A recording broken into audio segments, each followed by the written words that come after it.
impeccable. Bonjour, ici Feldo pour Tonnerre Impeccable, un podcast de jeux de rôle tournant autour de Warhammer. Et nous allons discuter de...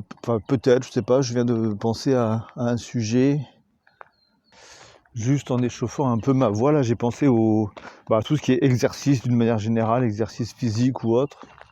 Et ça m'a rappelé que dans Warhammer V1, je crois que ça avait déjà disparu en V2, en V1, il y avait une compétence, comment on appelle ça, hein, pas haltérophilie, mais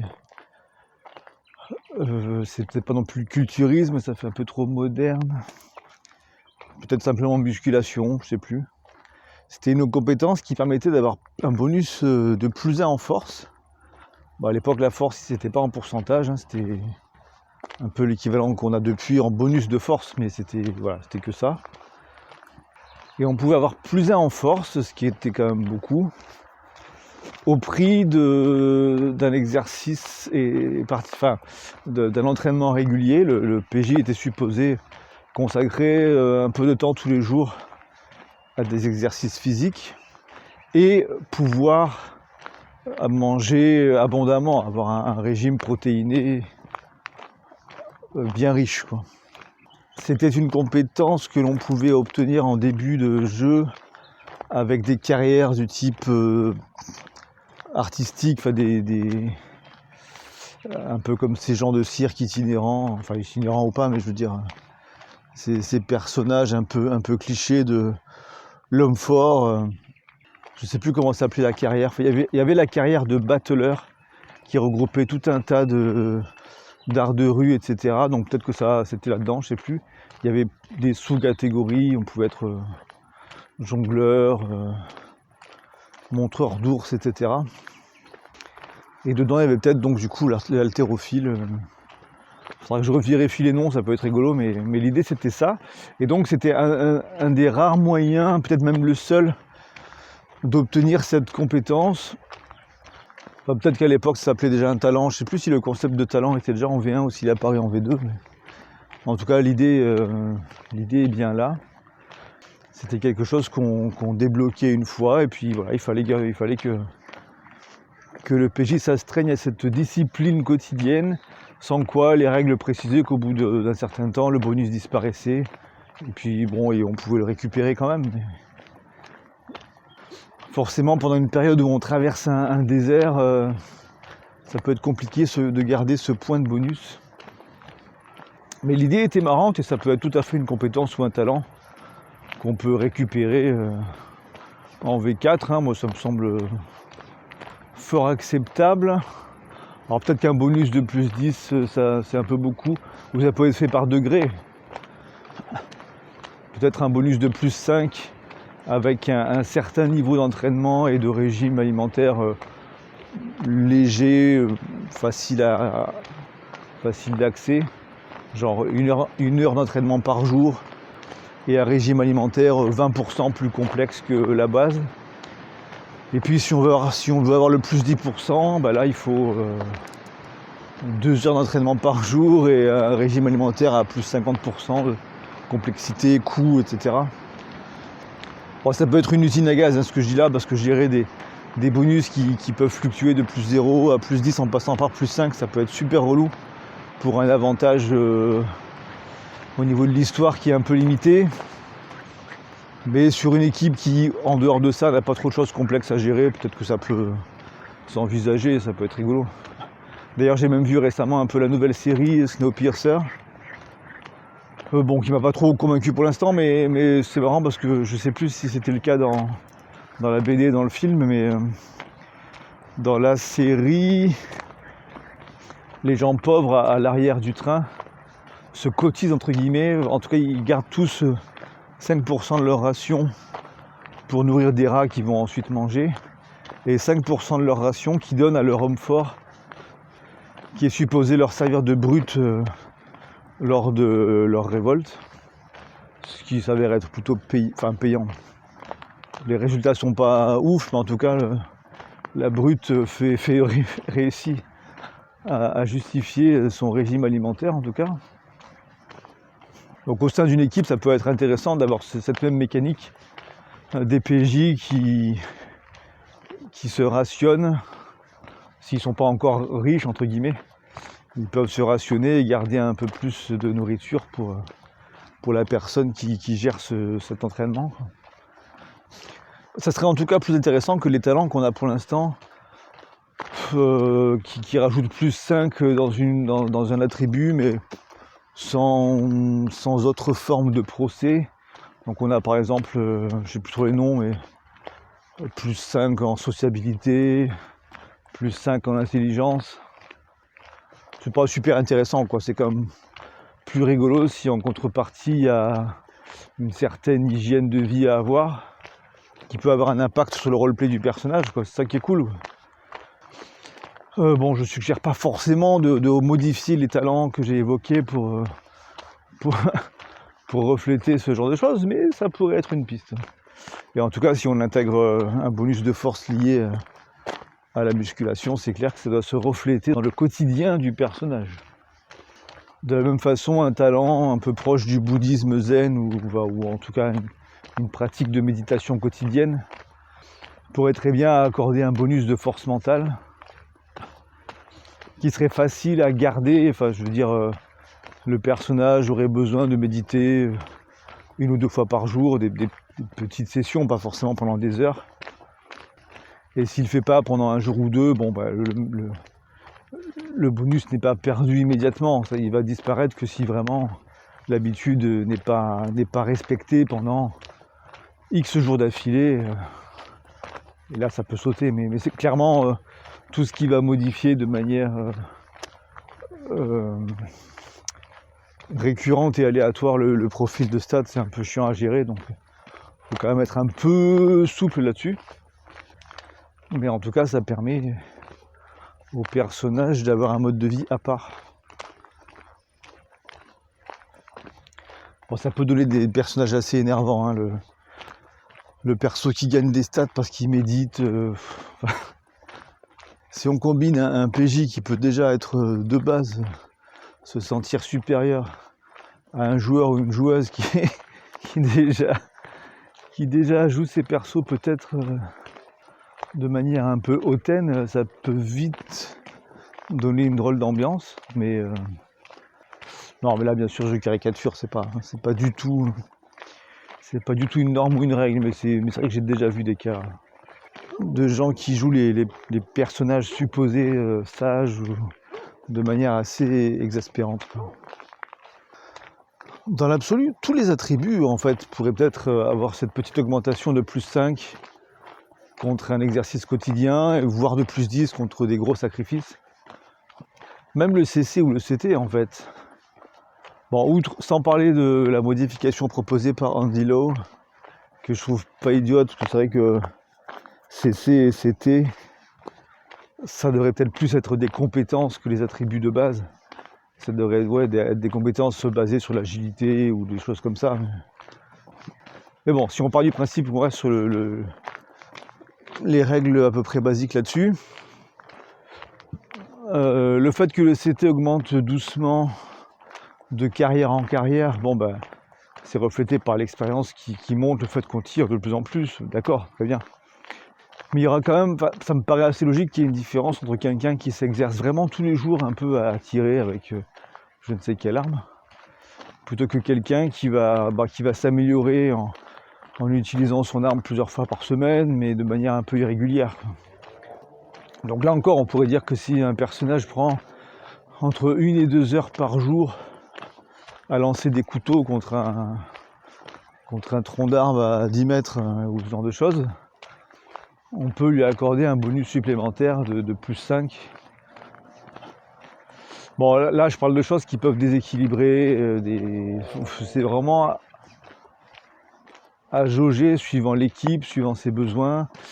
En tout cas, c'est clairement un moyen de rehausser une équipe un peu faible s'il n'y a pas beaucoup de monde dans une équipe et qu'on ne veut pas la truffer de PNJ. Ou si c'est une équipe qui n'est pas vraiment orientée combat à fond mais qui a quand même besoin de se battre de temps en temps.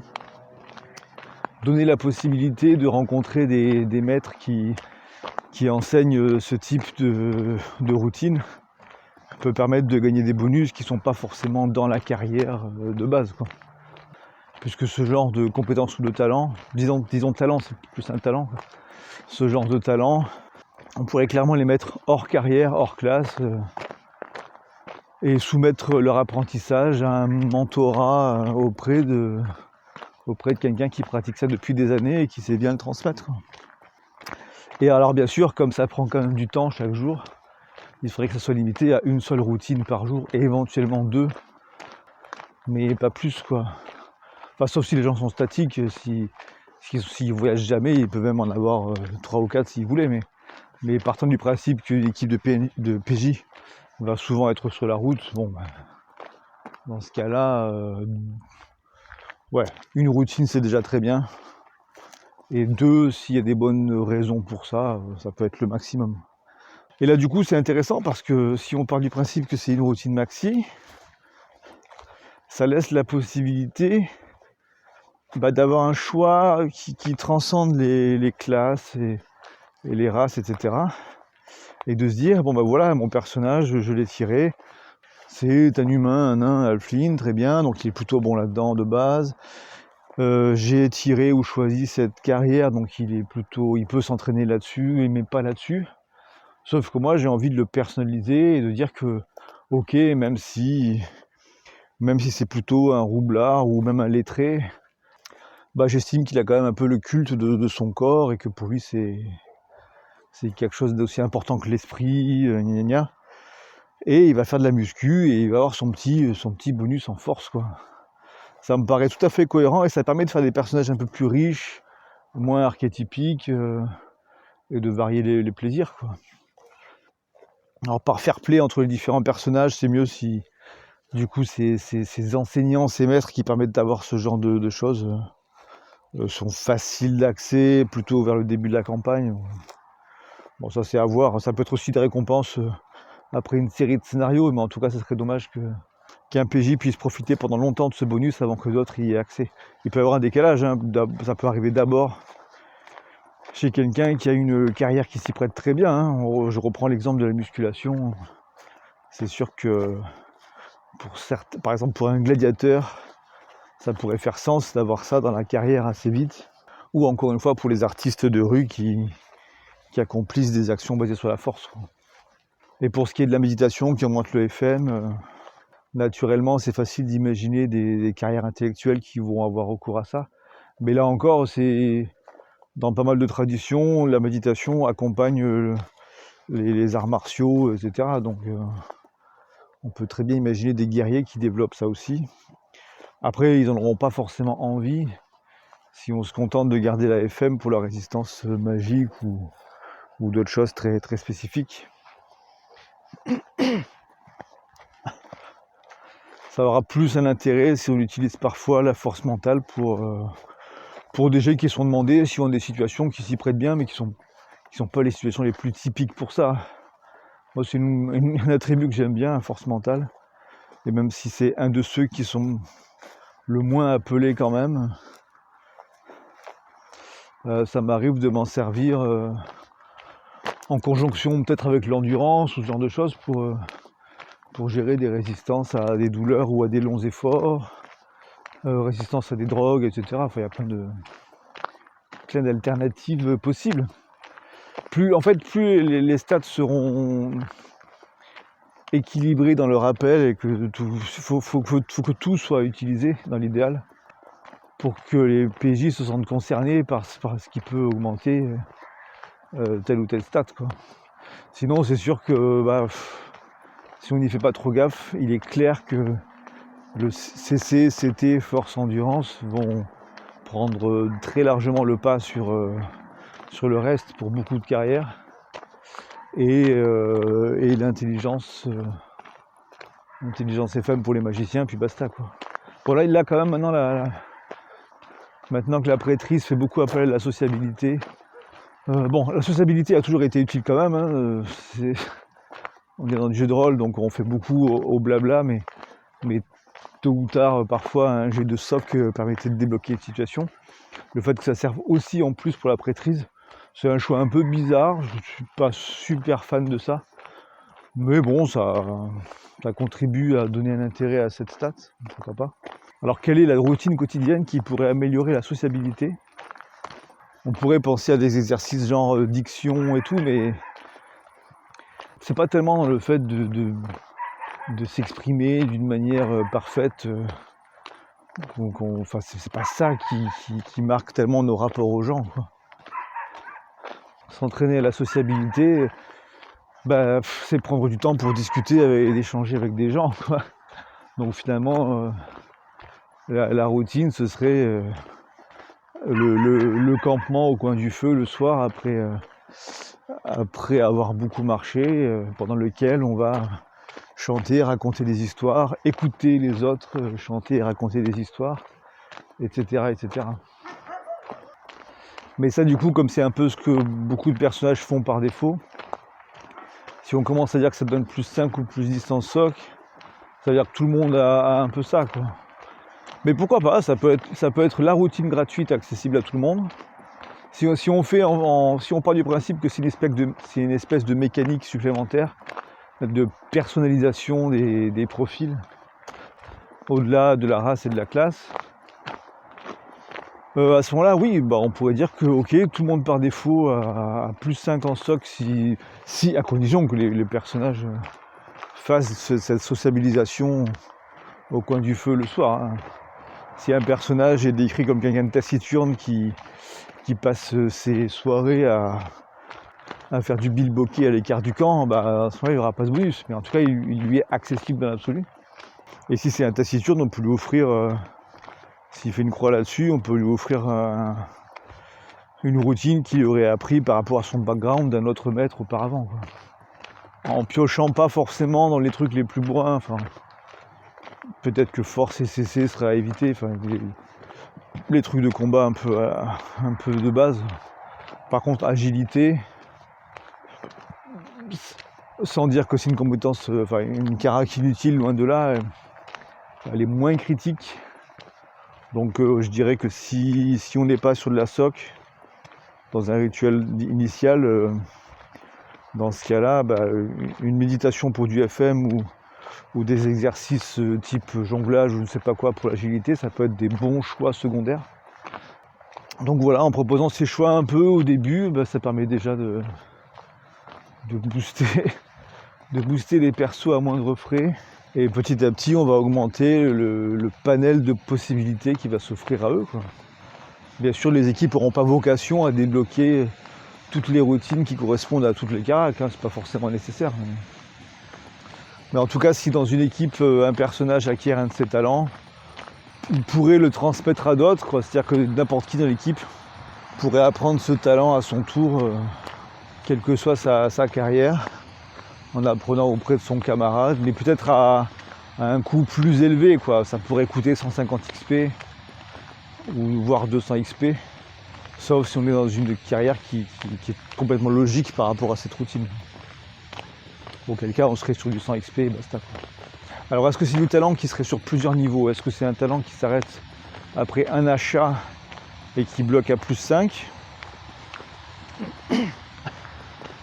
Ou est-ce qu'on est sur un talent qu'on peut racheter, je dirais une deuxième fois, mais pas plus, pour aller à plus 10? C'est vraiment puissant, plus 10. Donc ça peut être intéressant si on rajoute, comme je disais, des routines plus compliquées qui demandent vraiment de gros efforts, quoi. Plus de temps tous les jours et plus de moyens. Au niveau 2, il faut vraiment que ça devienne une contrainte, quoi. Après, on peut acheter le talent au niveau 2 et pratiquer la routine au niveau 1 la plupart du temps pour avoir juste plus 5% et avoir les plus 10% quand la campagne, quand le voyage se prête à une routine plus poussée, quoi. On peut partir là-dessus. Alors bien sûr, sur certaines caracs qui sont déjà la cible de pas mal de compétences et de talents, on a vu quand même que sur Warhammer V4, on peut démarrer avec des persos qui très vite peuvent avoir un CC ou un CT assez balèze quand même. Donc si on rajoute des routines qui permettent de monter à plus 5, plus 10, ça peut vraiment être très puissant. Donc c'est à utiliser avec parcimonie, avec réflexion. Là je passe à côté de gens qui pêchent. le long d'un cours d'eau qui me paraît pas super propre, mais bon, je suppose qu'on peut qu'on peut en manger ce qui sort, faut voir. Est-ce que la pêche pourrait être une routine qui augmente la force mentale ou le calme? Je ne sais pas. Je n'ai pas vraiment pratiqué.